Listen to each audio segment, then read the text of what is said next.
everyone, welcome to our channel. आज हामी नयाँ कुरा सिक्न गइरहेका छौँ। हाम्रो मेन कुरा पनि मेरो मेलमा पनि देखिसकेको छ। हामी प्रोफिटेबल ट्रेडर कसरी हुने भन्ने। फर्स्टमा हामीले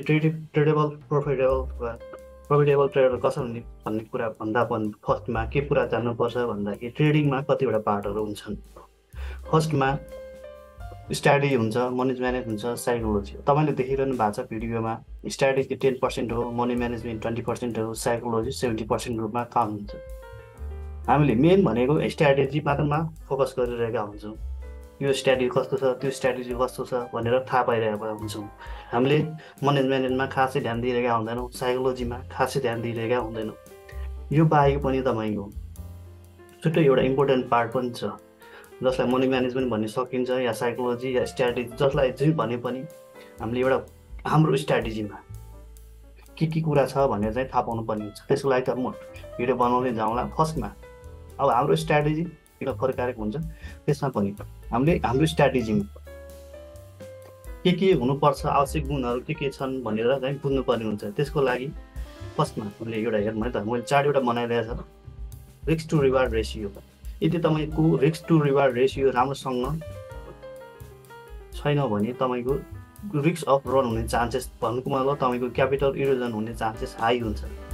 त्यसबाट बच्नको लागि हाम्रो स्ट्राटेजीमा रिस्क टु रिवार्ड कतिको छ भन्ने कुरा थाहा पाउनुपर्ने हुन्छ। त्यसपछि हामीले हाम्रो विनिङ रेसियो कति पर्सेन्टेज छ त, मैले 10 पटक लिँदाखेरि वा तपाईँको 100 पटक लिँदाखेरि म विनिङ पर्सेन्टेज प्रोपोर्सन कति छ भन्ने कुरा थाहा पाउनुपर्ने हुन्छ।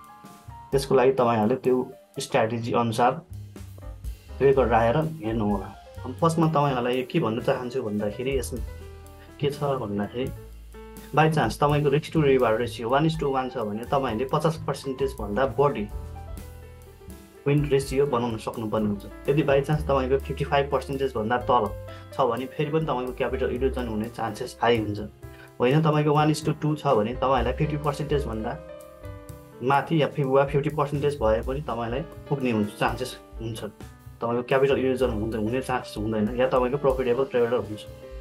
अर्को कुरा 1:3 छ भने 45% भन्दा वा 45% भए पनि विनिङ रेसियो तपाईँको त्यति चाहिन्छ। बाई चान्स योभन्दा तल छ भने तपाईँको क्यापिटल इरोजन हुने चान्स हुन्छ। अब तपाईँले चार्टमा देखिरहनु भएको छ रिस्क टु रिवार्ड रेसियो जति बढ्दै जान्छ तपाईँको त्यति विनिङ रेसियो कम भए पनि हुन्छ। बाई चान्स तपाईँको विनिङ रेसियो 100मा 100 भए पनि यदि रिस्क टु रिवार्ड फेभरेबल छैन भने तपाईँको क्यापिटल इरोजन एकपटक हुने चान्सेस हाई हुन्छ। त्यही भएर विनिङ रेसियो भन्दा पनि तपाईँले मेरो क्यापिटल वा तपाईँको स्ट्राटेजीमा क्यापिटल सेफ छ कि छैन फर्स्टमा त्यो कुरा थाहा पाउनुपर्ने हुन्छ। त्यसपछि क्यापिटल इन्क्रिमेन्ट्सको कुरा हुन्छ। त्यही भएर स्ट्राटेजीमा तपाईँले विनिङ रेसियो भन्दा पनि रिस्क टु रिवार्ड रेसियो कति छ र कसरी छ भन्ने कुरा चाहिँ थाहा पाउनुपर्ने हुन्छ। आजको भिडियोलाई चाहिँ म यतिमा समाप्त गर्न चाहन्छु, पछि अर्को पार्ट बनाउँदै जाउँला। यसको लागि आजको लागि धन्यवाद। लाइक एन्ड सेयर सब्सक्राइब गरिदिनु भएकोमा धन्यवाद।